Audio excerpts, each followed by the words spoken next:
ብፁዕ ወቅዱስ አቡነ ማትያስ ቀዳማዊ ፓትርያርክ ርእሰ ሊቃነ ጳጳሳት ዘኢትዮጵያ ሊቀ ጳጳስ ዘአክሱም ወዕጨጌ ዘመንበረ ተክለ ሃይማኖት፣ ብፁዕ አቡነ ዲዮስቆሮስ የቅዱስ ሲኖዶስ ዋና ጸሐፊ፣ የማይጨውና የራያ አህጉረ ስብከት የቅርሳ ቅርስ ጥበቃ ቤተ መጻሕፍት ወመዘክርና የማህበራት ማደራጃ መምሪያ ኃላፊ፣ ብፁዕ አቡነ ሕርያቆስ የአዲስ አበባ የከንባታ የሀዲያና ስልጤ አህጉረ ስብከት ሊቀ ጳጳስ፣ ብፁዓን አበው ሊቃነ ጳጳሳት፣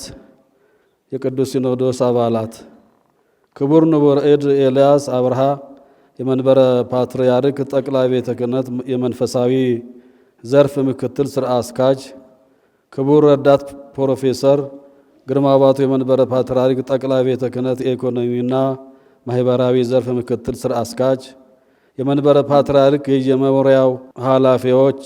እና የድርጅቶች ኃላፊዎች፣ የቅድስት ሥላሴ ዩኒቨርሲቲ ከፍተኛ የሥራ ኃላፊዎች፣ የሰዋስወ ብርሃን ቅዱስ ጳውሎስ መንፈሳዊ ኮሌጅ ከፍተኛ የሥራ ኃላፊዎች፣ የጠቅላይ ቤተ ክህነት ምክትል የየመምሪያ ኃላፊዎችና ዋና ክፍል ኃላፊዎች፣ በአጠቃላይ የጠቅላይ ጽሕፈት ቤቱና በስሩ ያሉ ዩኒቨርሲቲ ኮሌጆች የሥራ ኃላፊዎችና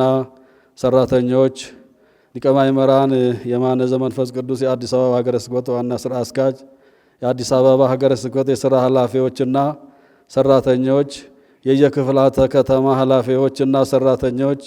የአድባራትና የገዳማት አስተዳዳሪዎች፣ ወጣት ሰንበት ትምህርት ቤት አባላት፣ የመንፈስ ቅዱስ ልጆቻችን ምእመናንና ምእመናት፣ ሸገር ከተማ ሀገረ ስብከት የገዳማትና አድባራት አስተዳዳሪዎች፣ የየክፍለ ከተማ የሥራ አስኪያጆች፣ ሰራተኞች፣ የመስቀል ኅዙናን መድኃኔዓለም ገዳም አበው መነኮሳትና ሰራተኞች፣ የተምሮ ማስተማር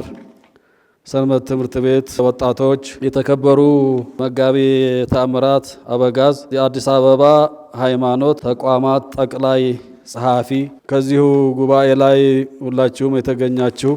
ቅሩብ እግዚአብሔር ለየዋሃነ ልብ ወያድኅኖሙ ለትሑታነ መንፈስ፣ እግዚአብሔር ልባቸው ለተሰበረ ቅርብ ነው፣ መንፈሳቸው የተሰበረውንም ያድናቸዋል። የኢትዮጵያ ኦርቶዶክስ ተዋሕዶ ቤተ ክርስቲያን በዘመነ ብሉይ የብሉይ ኪዳንን አስተምህሮ በአዲስ ኪዳን ደግሞ በጃንደረባው አማካይነት ክርስትናን ከተቀበለች በኋላ የውስጥና የውጭ ችግሮች ቢኖሩም ዘመናትን በመሻገር ዶግማዋን እና ቀኖናዋን በመጠበቅ ለዛሬ ደርሳለች። ስለዚህም የክርስትና እምነት ዘላለማዊ ሕይወት የሚሰጥ መንፈሳዊ ጉዞ በመሆኑ አባቶቻችን ሊቃውንትና ብፁዓን አበው ሊቃነ ጳጳሳት አንድ ላይ በመሆን የሕዝቡ መንፈሳዊ ጉዞ ረጅም እንደሆነ በመገንዘብ እያንዳንዱ ሃይማኖታዊ ትውፊት ለትውልዱ እንዲተላለፍ ለማድረግ ለቤተ ክርስቲያኒቷ በተሰራላት ሕግ መሰረት በየጊዜው የሚመራትን አባቶች በመምረጥ ቤተ ክርስቲያኒቷን እንዲመሩ የሚያደርጉ በመሆኑ በዚሁ መሰረት ባሳለፍነው የ2017 ዓመተ ምህረት የግንቦት ርክበ ካህናት ለቀጣይ 3 ዓመታት ቤተ ክርስቲያኒቷን ከመንፈስ ቅዱስ ጋር እንድንመራ አባቶች አደራ ሰጥቶናል። አደራው ግን እጅግ ከባድ እንደመሆኑ መጠን አደራውን መወጣት እንድንችል የሁላችንም ኃላፊነት ከመቼውም ጊዜ በላይ ከባድና ጥብቅ በመሆኑ ቤተ ክርስቲያኒቷን ለማገልገል የምናደርገው ጥረት በመንፈሳዊ መሰረት ላይ የተመሰረተ እንዲሆን ያስፈልጋል። ለዚሁም የአባቶቻችን ጸሎት እንደሚረዳን እናምናለን። አሁን በዚህ ዘመን ያለችው ቤተ ክርስቲያን አስተዳደራዊ ሁኔታዋ እና መንፈሳዊ አገልግሎቱ እንዲሁም ሁለንተናዊ የልማት ጉዞዋ እጅግ ውስብስብ እንደመሆኑ መጠን ይህንን ለመወጣት በመጽሐፍ ቅዱስ ላይ እንደተጠቀሰው እኛም በትሑት ልብ ነህምያ የፈረሰችውን የኢየሩሳሌምን ቅጥር መልሶ ለመገንባት እኛ ልጆቹ ተነስተን እንሰራለን፣ የሰማይ አባታችንም ያከናውንልናል በማለት የሥራው መጀመሪያ አድርጎ እንደተናገረው አሁንም ከዚህ ትምህርት በመውሰድ በጥልቅ እምነት፣ በጸሎት፣ በአስተዋይነት እና በቁርጠኝነት የሚቃወሙትና እርሱ ቅጥሩን እንዳይሰራ የሚፈልጉ ወገኖች ቢኖሩም እነርሱ ተሻግሮ የእግዚአብሔርን አጋዥነት ተስፋ በማድረግ የኢየሩሳሌምን ቅጥር መልሶ እንደገነባ ሁሉ ዛሬም ያለብንን ችግር ተፈትቶ ትውልዱ ከሚዘፈቅበት ዓለማዊነት በማላቀቅ ቤተ ክርስቲያኒቷን ለትውልድ ለማሻገር እኔም ሆንኩ ሁሉም ባለድርሻ አካላት እንደ ነህምያ መስራት ይጠበቅብናል። ብፁዕ ቅዱስ አባታችን ብፁዓን አበው ሊቃነ ጳጳሳት ነህምያ ከሁሉ በፊት ወደ እግዚአብሔር በመጸለይ መንገዱን ለእግዚአብሔር በመስጠት ያሉ ችግሮችን በማጥናት የፈረሰውን ቅጥር በምሽት ዞሮ በማየት ቅጥሩ ለመፍረስ የቻለበትን ችግር ተረድቶ እንደገና እንዳይፈርስ ለማድረግ ለመገንባት እንደጀመረ ሁሉ ከኛ ቀደም ብሎ በቦታው ላይ ለነበሩት አባቶች ዘመናቸው በፈቀደላቸው መጠን እንደሰሩት እኛም ዛሬ ቤተ ክርስቲያን ወደፊት እንድትራመድ እንደ ቀድሞ ክብሯ እና ገናንነቷ እንዳትታይ ያደረጓትን ችግሮች በማጥናትና በማየት በማቀድ መስራት እንደሚገባን ይጠቁመናል። እርግጥ በነህምያ ዘመን የነበሩት አንዳንድ ወገኖቹ የእርሱን ሐሳብ እና የእግዚአብሔርን መንገድ ባለመረዳት ቅጥሩን መልሶ መገንባት እንደማያስፈልግ በጦቢያ እና በጌሼም የሚመሩ ተቃዋሚዎች ተነስተው በማስፈራራትና በማፌዝ ሴራ ቢያሴሩበትም እርሱ ግን እጅ ባለመስጠት እኛ ልጆቹ ተነስተን እንሰራለን፣ የሰማይ አምላክ ያከናውንልናል በማለት በጸሎት በንቃት እንደ ተቋቋማቸው ሁሉ እኛም በዙሪያችን የሚፈጠሩትን ችግሮች ለእግዚአብሔር በመስጠት ቤተ ክርስቲያናችንን በቁርጠኝነት መንፈሳዊ፣ አስተዳዳራዊና ማህበራዊ ጉዳዮቿ በአንዳንድ ቦታዎች ላይ የሚታዩ አስተዳደራዊ ክፍተቶችን፣ በተለያዩ ጉዳዮች ላይ የሚነሱ አለመግባባቶችን፣ የንብረት አያያዝ ችግሮችን፣ በቤተ ክርስቲያን መዋቅር ውስጥ የሚታዩ ክፍተቶችን በማከም በሁሉ አቅጣጫ የሚገኙት ምእመናን ልጆቻችን ከቤተ ክርስቲያናቸው ጋር ያላቸውን መዳከም በተለያዩ ምክንያቶች እኛ የበለጠ ባለመስራታችን ከቤተ ክርስቲያኒቷ የሚርቁ እንዳይኖሩ ፈተናዎችን ለመሻገር ተግተን ልንሰራ ይጠበቅብናል። ብፁዕ ቅዱስ አባታችን ብፁዓን አበው ሊቃነ ጳጳሳት፣ የጉባኤ ተሳታፊዎች፣ ቤተ ክርስቲያን አሁን ያለችበት ዘመን እንደከዚህ ቀደሙ በዘልማድ ብቻ ልንጓዝ ስለማይቻል በቤተ ክርስቲያኑ ውስጥ እና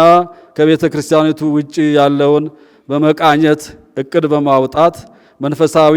አስተዳዳራዊና ማህበራዊ ክፍተቶችን በመለየት ተጨባጭ የመፍትሄ እቅዶችን በማውጣት በጥናት ላይ የተመሰረተ ውሳኔ ልትሰጥ ይገባታል። ቤተ ክርስቲያን በዚህ ዘመን በውስጥ ብቻ ሆነን ከምንሰራው በበለጠ ከውጭ ካሉትም ከተለያዩ አካላት ጋር ከመንግስትም ጭምር በአስተዋይነትና በጥበብ በመቅረብ ቤተ ክርስቲያኒቷ ተከብራ እንድትሻገር ካላደረግን የትውልድ ቅብብሎሽ ሊዳከምብን ይችላል። ስለሆነም ቤተ ክርስቲያን ከመንፈሳዊ አገልግሎቷ ጎን ለጎን አገልግሎት ለምትሰጣቸው ሕዝብ በመራራት ልትደርስላቸው ስለሚገባት የቤተ ክርስቲያኗ የውስጥ ሰላም በማጠናከር በሀገሪቱ ውስጥ ያሉ ዜጎቿ ወደ ሰላም መንገድ እንዲመጡ መነጋገር እንዲችሉ የቤተ ክርስቲያን ድርሻዋ ከፍተኛ በመሆኑ እና ሊሰራ ስለሚገባ ትልቅ ትኩረት ሊሰጠው ይገባል። በመጨረሻም እግዚአብሔር ቢፈቅድ ባሉን ቀጣይ ሐዋርያዊ የአገልግሎት ዘመናት በውስጥም ሆነ በውጭ ዓለማት የምትገኙ ሁሉ ለቤተ ክርስቲያን እድገት የሁላችን ድርሻ ትልቅ በመሆኑ ከፊት ለፊታችን ያለውን የቤተ ክርስቲያን አንድነት ላይ ምላሽ ለመስጠት ሁላችሁም በተወከላችሁበት በተሰጣችሁ ኃላፊነት ተግታችሁ እንድትሰሩ በአባታዊ ፍቅር አደራ እንላለን። ሰው በተሰጠው ኃላፊነት ላይ በትጋት በታማኝነት በቅንነት መስራት የቤተ ክርስቲያኒቷን ሕልውና ከፍ ስለሚያደርግ በሥራ ቦታም ሆነ በግል ሕይወታችሁ ሰላምና መግባባትን ጠብቃችሁ እንድትሰሩ ግጭቶችና አለመግባባትን በሰላማዊ መንገድ መፍታት ወሳኝና ቤተ ክርስቲያንም ከዚህ አትራፊ መሆኗን ማሳሰብ እወዳለሁ። እግዚአብሔር ለልብ ቅኖች ቅርብ እንደመሆኑ መጠን ልባችንን ቅን በማድረግ ሕዝባችንን እና ቤተ ክርስቲያንን ለማገልገል በቅዱስ ሲኖዶስ የተጣለብንን አደራ መወጣት እንድንችል ከቅዱስ አባታችን መመሪያ በየጊዜው በመቀበል የምንሰራው ሲሆን ጸሎታቸውም ይርዳን እያል ቤተ ክርስቲያን ውስጥ አንድ ማዕድ እየተቋደስን በሐሳብ ልዩነት ውስጥ የሚገኙትን በማቅረብ በሀገሪቷ ውስጥ በየቦታው በፖለቲካ ምክንያት የሚታዩትን አለመግባባት ተቀርፎ ሰላም እንዲመጣ ድርሻችንን በመወጣት ሕዝቡ ሰላማዊ አየር እንዲተነፍስ እንድናደርግ አምላከ ቅዱሳን እንዲረዳን በመጸለይ በሰላም በኢኮኖሚያዊ እና ማህበራዊ የልማት ስራዎች ከመንግስት ጋርም ሆነ ከሌሎች ባለድርሻ አካላት ጋር የቤተ ክርስቲያናችንን ዋና ተልእኮና መብት በማስጠበቅ አብረን ለመስራት ዝግጁ መሆናችንን እንገልጥላችኋለን።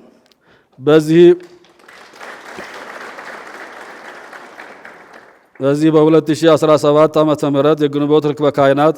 ከኔ ጋር የቤተ ክርስቲያኑን መንጋ እንድትጠብቁ የተሰየማችሁ የቅዱስ ሲኖዶስ ዋና ጸሐፊ ብፁዕ አቡነ ዲዮስቆሮስና